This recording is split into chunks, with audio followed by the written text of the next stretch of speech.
الله أكبر. الحمد لله رب العالمين الرحمن الرحيم مالك يوم الدين إياك نعبد وإياك نستعين اهدنا الصراط المستقيم صراط الذين أنعمت عليهم غير المغضوب عليهم ولا الضالين. واتبعت ملة آبائي إبراهيم وإسحاق ويعقوب ما كان لنا أن نشرك بالله من شيء ذلك من فضل الله علينا وعلى الناس ولكن أكثر الناس لا يشكرون. يا صاحب السجن أرباب متفرقون خير من الله الواحد القهار ما تعبدون من دونه إلا أسماء سميتموها أنتم وآباؤكم ما أنزل الله بها من سلطان إن الحكم إلا لله أمر أن لا تعبدوا إلا إياه ذلك الدين القيم ولكن أكثر الناس لا يعلمون. يا صاحب السجن أما أحدكما فاسقي ربه خمرا وأما الآخر فيسلم فتأكل الطير من رأسه قضي الأمر الذي فيه تستفتيان وقال للذي ظن أنه ناج منه اذكرني عند ربك فأنساه الشيطان ذكر ربه فلبث في السجن 9 سنين. وقال الملك إني أرى 7 بقرات سمان يأكلهن 7 عجاف و7 سنبلات خضر وأخرى يابسات يا أيها الملأ وافتوني في رؤياي إن كنتم للرؤيا تعبرون. قالوا أضغاث أحلام وما نحن بتأويل الأحلام بعالمين. وقال الذي نجا منهما ربك وبعد أمة أنا أنبئكم بتأويله فارسلون. يوسف أيها الصديق وافتنا في 7 بقرات سمان يأكلهن 7 عجاف و7 سنبلات خضر وأخرى يابسات لعلي أرجع إلى الناس لعلهم يعلمون.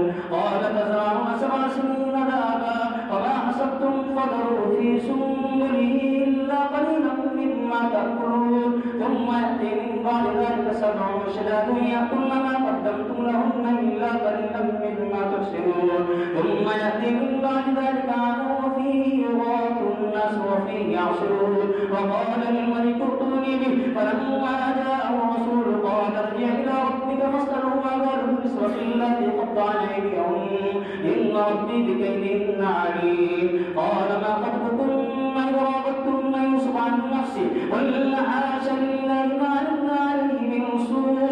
قالت امرأة العزيز الآن حسحس الحق أنا راودته عن نفسه وإنه لمن الصادقين.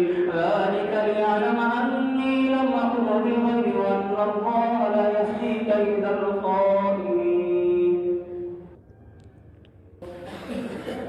الحمد لله رب العالمين الرحمن الرحيم مالك يوم الدين إياك نعبد وإياك نستعين اهدنا الصراط المستقيم صراط الذين أنعمت عليهم غير المغضوب عليهم ولا الضالين.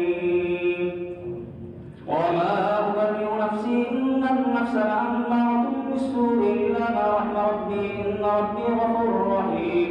وقال الملك ائتوني به أستخلصه لنفسي فلما كلمه قال إنك اليوم لدينا مكين أمين. قال اجعلني على خزائن الأرض إني حفيظ عليم. وكذلك مكنا ليوسف في الأرض يتبوأ منها حيث يشاء نصيب برحمتنا من نشاء ولا نضيع أجر المحسنين. ولأجر الآخرة خير للذين يتقون فلا تعقلون. ولأجر الآخرة يوسف فدخلوا عليه فعرفهم وهم له منكرون. ولما جهزهم بجهازهم قال ائتوني ليغفر لكم من أبيكم ألا ترون أني أوفي الكيل وأنا خير المنزلين. فإن لم تأتوني به فلا كيل لكم عندي ولا تقربون. قالوا سنراود عنه وباء وإنا لفاعلون. وقال للفتيان جعلوا بضاعتهم في رحالهم لعلهم يعرفونها إذا انقلبوا إليهم لعلهم يرجعون.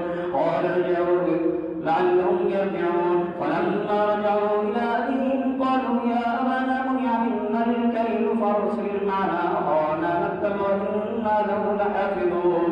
قال هل آمنكم عليه إلا كما أمنتكم على أخيه من قبل فالله خير حافظا وهو أرحم الراحمين. ولما فتحوا متاعهم وجدوا قالوا يا أبانا ما نبغي هذه بضاعتنا ردت إلينا ونمير أهلنا ونحفظ أخانا ونزداد كيل بعير ذلك